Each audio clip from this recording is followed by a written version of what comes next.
There was no free speech in Nazi Germany. There was none. There was also no opposition in Nazi Germany. They were a sole and only party that governed that country. So that's not an accurate reflection of history. I also think it's wrong. Again, I go back to the point of his speech.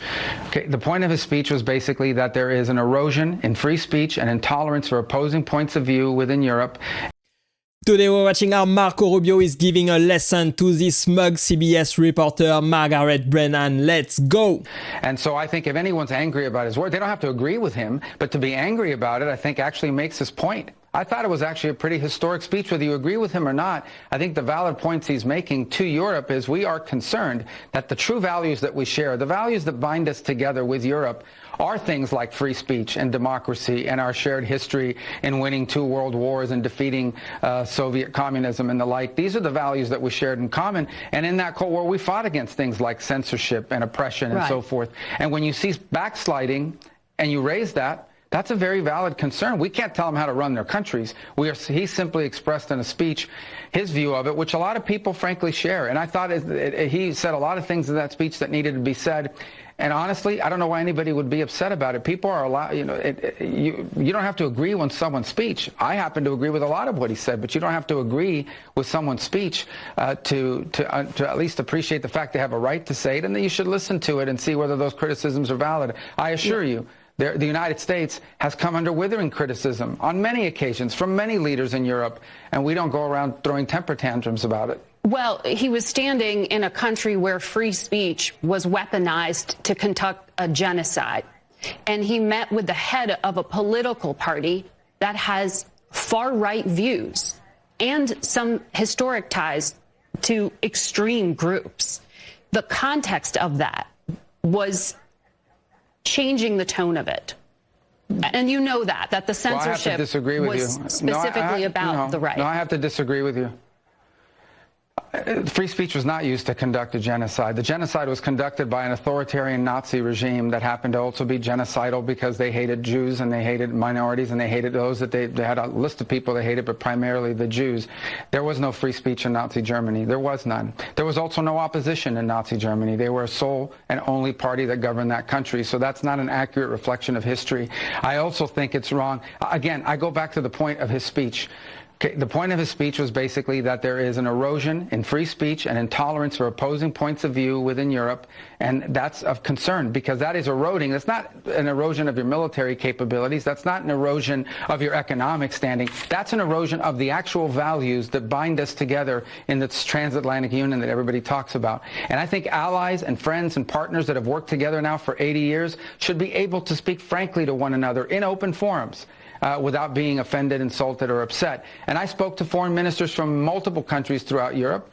Many of them probably didn't like the speech or didn't agree with it, but they were continuing to engage with us on all sorts of issues that unite us. So, again, at the end of the day, I think that, people give that is a forum in which you're supposed to be inviting people to give speeches, not basically a chorus where everyone is saying the exact same thing. That's not always going to be the case when it's a collection of democracies where leaders have the right and the privilege to speak their minds in forums such as these. Mr. Secretary, I'm told that we are out of time. Absolutely amazing. I like this guy. I like Marco Rubio. He's a smart guy. He knows exactly what's going on. And these CBS reporters, they are just hypocritical and completely biased. Of course, it didn't take long for the far-left media to spin his comments, but CBS took it a step too far this morning, saying that free speech is what caused the Holocaust. Luckily, Secretary Marco Rubio was there to defend the VP. He was standing in a country where free speech was weaponized to conduct a genocide. And he met with the head of a political party that has far-right views and some historic ties to extreme groups. The context of that was changing the tone of it. And you know that the censorship was specifically about the right. No, I have to disagree with you. Free speech was not used to conduct a genocide. The genocide was conducted by an authoritarian Nazi regime. Marco Rubio standing up for his friend JD. What do you make of it? You know, I thought Marco Rubio handled that interview perfectly. He's absolutely right. Free speech did not commit genocide. There was misuse of speech. There was the absence of free speech when it was under Nazi rule. You were not allowed to be or say anything against the Nazis. One thing that I will say is when Vice President Vance was given that speech in Munich, in Europe, he was criticizing things that is happening in Europe, but also the same things that we're seeing here in the United States.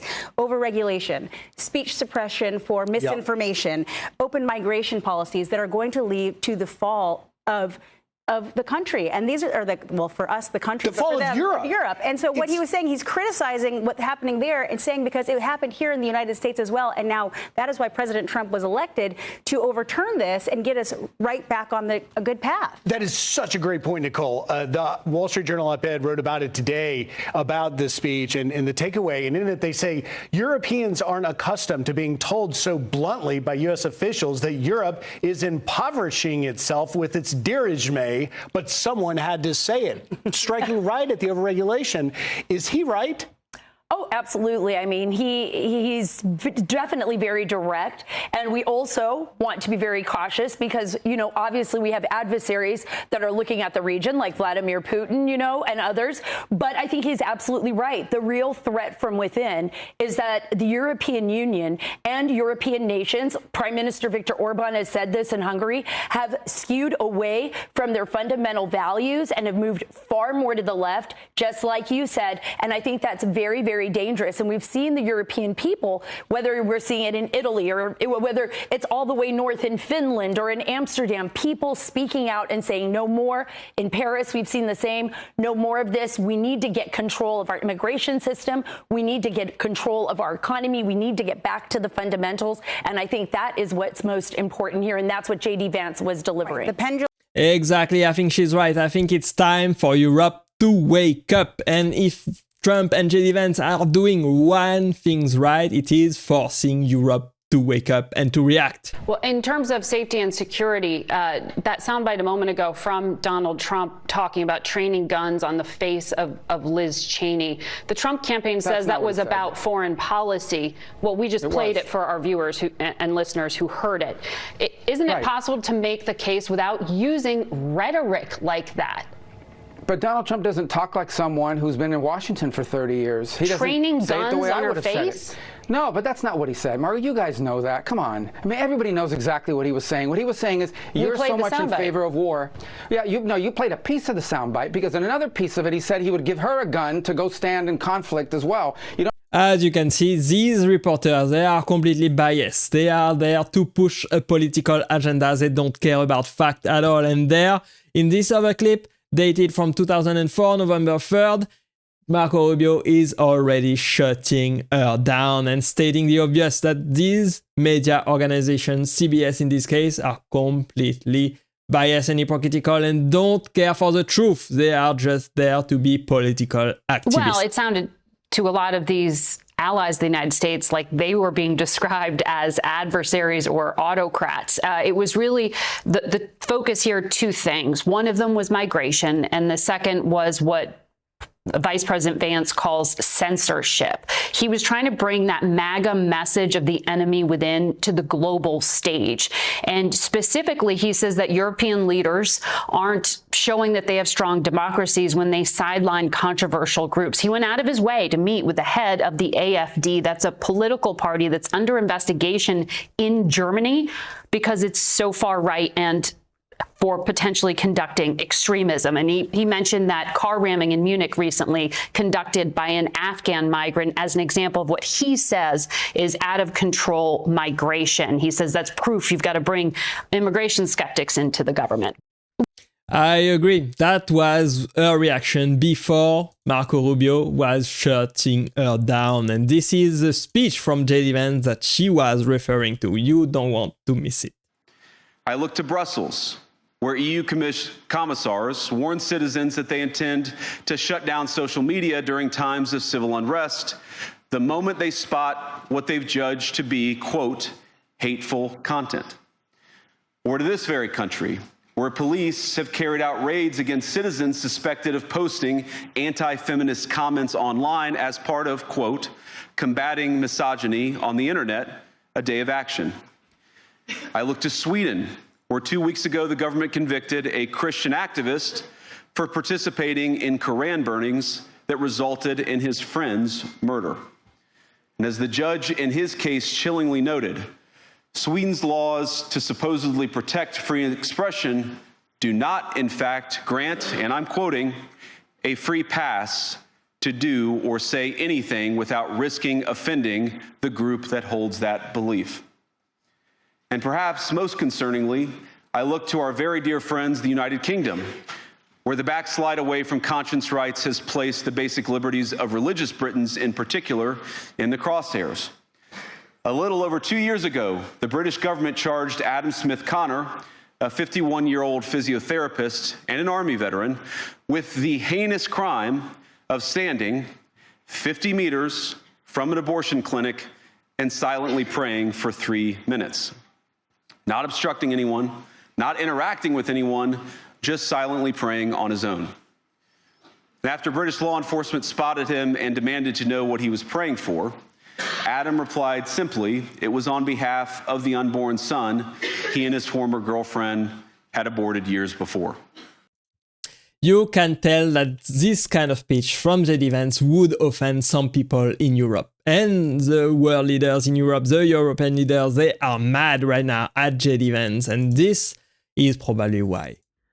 J.D. Vance, he came to Europe and he gave a speech at the Munich Security Conference that dressed down the Europeans like never, ever, ever before. And they hated it. They hated that speech. And that's good. We don't want them to like that speech because that speech exposed them for what they are. They are free speech haters. They hate free speech. So yesterday, CBS News on 60 Minutes, they host these German prosecutors and they give them this glowing puff piece talking about how wonderful it is that the Germans arrest people for misinformation, quote unquote, online.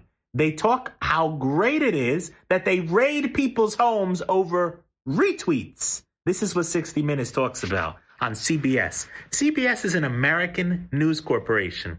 These people are sitting there giving these glowing reviews to German prosecutors for censoring speech on American apps like Twitter, Facebook, and all of the above. This is what CBS praises. CBS, you are who J.D. Vance was talking about. You are the problem. You are the censors of information. And it's pretty funny when you talk about misinformation because your journalist, that ugly bitch, Margaret Brennan, she got on the freaking news in the morning yesterday, about 8 hours before you guys praised Germany for being such a bastion of wonderful ideas for banning speech. She got on the news and said that the Holocaust, where 6 million Jews were gassed, okay, she said that was caused by free speech. So if I'm supposed to take this all together, CBS News says that free speech causes holocausts and then praises the Germans for arresting people for using their speech. So basically, the Holocaust will be happening again if free speech is not curtailed. That's what you're trying to say? I mean, what is this? Like, this is why you people need to be put in your place. And this is why J.D. Vance did not overstep when he talked to the Munich Security Conference. He did not overstep. Because what goes on in Europe, now they're praising it in America. You do not want a model anywhere in the Western world of suppression of speech. That's why Elon Musk is so important. That's why X is so important. And that's why all of you people who are against freedom of speech, it is important to crush you because you are the scum of the earth. Well, that was wild. That was very, very wild. Obviously, you can tell that these reporters, they have a political agenda and they don't know what they are talking about. And obviously, you can tell that Marco Rubio is a smart guy, he's a straight-up guy, he's an honest guy, and he knows exactly how his story was in the past. And these reporters, they don't know their fact at all. They are just here to be political activists and push the agenda of their network. Obviously, the Jews and Nazi Germany is a very sensible topic in Germany, as well as far-right parties and what they push on social media. But free speech is very important. Free speech has to be defended everywhere, in America and in Europe and in Asia. It is what the democracies are standing on. And when you impede free speech, then you impede democracy as well. And that should not be the case ever. Ever, ever. Obviously, in Germany, you are very sensible to the far right. And because of its very, very history. But you have to defend free speech at the same time. I believe that free speech should stop when you incite violence against other people.